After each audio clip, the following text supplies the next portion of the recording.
ഈ വീഡിയോ നിങ്ങളും കണ്ടു കാണുമല്ലേ? തായ്ലൻഡിൽ ബ്യൂട്ടി പേജൻറ്റ് കോൺടെസ്റ്റിൽ മോഡലിൽ സംഭവിച്ചത് അത് ആക്ച്വലി മോഡലിൻ്റെ പല്ലല്ല. അങ്ങനെ ഒരു കമൻറ്റ് ഞാനും കണ്ടിരുന്നു. അത് ആക്ച്വലി ഒരു ടെമ്പററി ആയിട്ടുള്ള ഒരു സൊല്യൂഷൻ ആയിരുന്നു മോഡൽ പ്രിഫർ ചെയ്തിരുന്നത്. അത് സ്നാപ്പ് ഓൺ വെനീഴ്സ് എന്നാണ് അതിന് പറയുക. അത് ആക്ച്വലി ആമസോണിലും ഫ്ലിപ്കാർട്ടിലൊക്കെ അവൈലബിൾ ആയിട്ടുള്ള ഒരു ട്രീറ്റ്മെൻറ്റ് മൊഡാലിറ്റിയാണ്.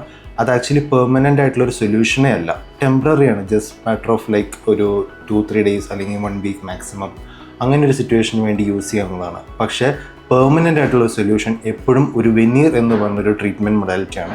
ടൂത്തിൻ്റെ സർഫസ് ചില കേസിലൊന്ന് രാകുക അല്ലെങ്കിൽ നോ പ്രെപ്പായിട്ടുള്ള വെനീഴ്സ് പോലത്തെ ഒരു സിറ്റുവേഷൻ ആണെങ്കിൽ നമ്മളൊരു ഇംപ്രഷൻ എടുത്ത് നമുക്ക് ഡയറക്റ്റായിട്ട് പല്ലിൻ്റെ പുറത്ത് ഒട്ടിച്ചു കൊടുക്കുന്ന ഒരു ടൈപ്പ് ട്രീറ്റ്മെൻറ്റ് മൊഡാലിറ്റിയാണ് വെനീഴ്സ്.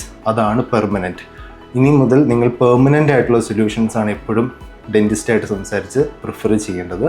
സോ അടുത്തുള്ളൊരു ഡെൻറ്റിസ്റ്റിനെ കണ്ട് വെനീഴ്സ് തന്നെ സെലക്ട് ചെയ്യുക.